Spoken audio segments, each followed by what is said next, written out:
वो तो डॉट बराबर बदलाव आया है और दुनिया कह रही है कि हिंदू इंटॉलरेंट हो गया है। अगर राष्ट्र बचाने के लिए हिंदुओं को चौराहे चौराहे गली गली को ये कहता है ये इंटॉलरेंट हो गए हैं, तो जोर से कहिए हाँ इंटॉलरेंट हैं। तुम्हारी बकवास, तुम्हारे घटिया विचार, तुम्हारी पूजा पद्धति हमको एक्सेप्ट नहीं है। जो कुरान मजीद को मानता है वो उसामा बिन लादेन ही बनता है। इसमें ये वाला वो वाला कुछ नहीं होता।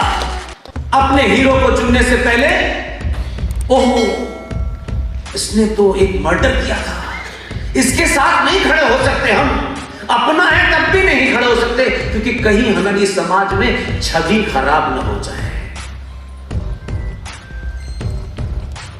ये बीमारी है। और हम किससे लड़ रहे हैं?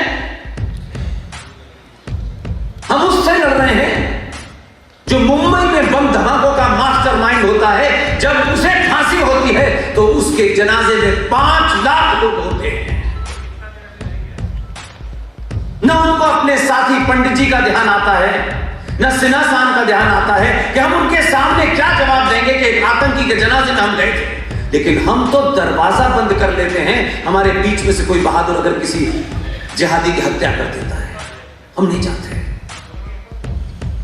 आप जिन चुनौतियों से लड़ रहे हैं वो आपको पता तो है, ऐसा नहीं। और ऐसा भी मैं नहीं मानता कि आपको बोध नहीं हो रहा है। लेकिन एक बहुत बड़ा सेक्शन है जो आजकल आपको जगह जगह चौराहे चौराहे गली गली, मैंने सुना है बड़े सारे प्रकल्प चल रहे हैं कि कैसे इस जागते हिंदू को मूर्ख बनाओ, क्योंकि आप जागते तो उनकी दुकान बंद हो जाएगी। हमें बताया जाए हम इस भाईचारे को 700 साल से झेल रहे हैं। और जब हमें ये बोध हो गया कि भाई कौन है चारा कौन है, तब फिर लोग जल्दी है घर से निकल के नहीं गले मिलना है। नहीं तुम्हारे भाई हो, वो कह रहा है नहीं हो, नहीं उसके गले में घुसे जा रहे हैं भाई। इससे आप अपनी वर्तमान में जो आपकी शक्ति दुनिया को दिखाई दे रही है उसको गिरवी रख रहे हैं। यही समय है जब ये जागरण इतना कर दिया जाए कि सत्ता पे कौन बैठेगा, उसकी जाति क्या है, वो किस क्षेत्र से आया है, ये मापदंड नहीं होंगे, बल्कि मापदंड होंगे कि इस वर्तमान भारत राष्ट्र को इस्लामिक जिहाद से बचाने वाला अगर किसी आदमी ने 2002 में अपना रोल प्ले किया है तो हमारा हीरो वही होना चाहिए।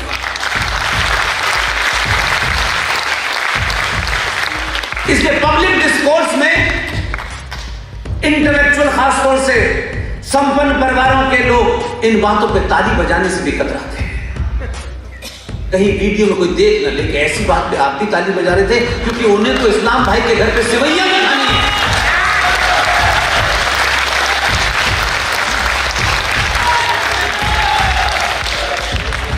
उस शत्रु बोध का आपको अंदाजा नहीं है। और आप तो पहले ऐसे लोग हैं कि आप तो हर काम को शत्रु से अनुमोदित कराते हैं। अच्छा वो कह रहे हैं इसलिए हम ठीक हैं। थोड़ा सा वो तो डॉट बराबर बदलाव आया है और दुनिया कह रही है कि हिंदू इंटॉलरेंट हो गया है। अगर राष्ट्र बचाने के लिए हिंदुओं को चौराहे चौराहे गली गली को ये कहता है ये इंटॉलरेंट हो गए हैं, तो जोर से कहिए हाँ इंटॉलरेंट हैं। तुम्हारी बकवास, तुम्हारे घटिया विचार, तुम्हारी पूजा पद्धति हमको एक्सेप्ट नहीं है। पूरा इतिहास बताता है कि आज तक हमने किसी की गर्दन पे तलवार रख के उससे ये नहीं कहा कि तुम हमारा मत मान लो, हमने नहीं कहा। लिहाजा जो लोग आपके सामने खड़े हैं वो है कौन? ये वाला अच्छा है, ये वाला मॉडरेट है, ये थोड़ा सा कट्टर है। ये परिभाषाएं हमने अपनी कायरता को छुपाने के लिए गढ़ी है। जो कुरान मजीद को मानता है वो उसामा बिन लादेन ही बनता है। इसमें ये वाला वो वाला कुछ नहीं होता। कोई एक शहनाई बजाने लगे और शहनाई बजाने से पहले वो मंदिर जाने लगे, लेकिन वो फिर 20 करोड़ मुसलमानों की गारंटी नहीं है। इसलिए आज की समस्याओं का समाधान आपको करना है, कोई बाहर से आएगा नहीं। उत्तर प्रदेश वाले खास तौर से और बनारस के लोगों को इसलिए भी मुबारकबाद देता हूं कि आप बाबा विश्व की इस नगरी में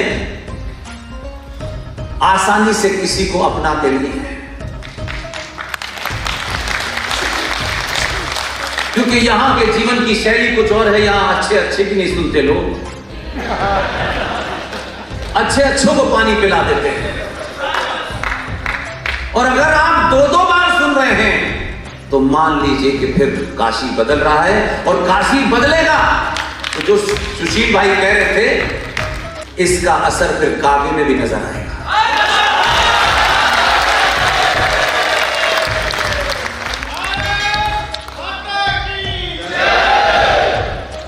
जो भारत माता की जय का नारा लगाए अच्छी बात है, कोई बुरी बात नहीं। ये कोई पॉलिटिकल पार्टी का जलसा नहीं है।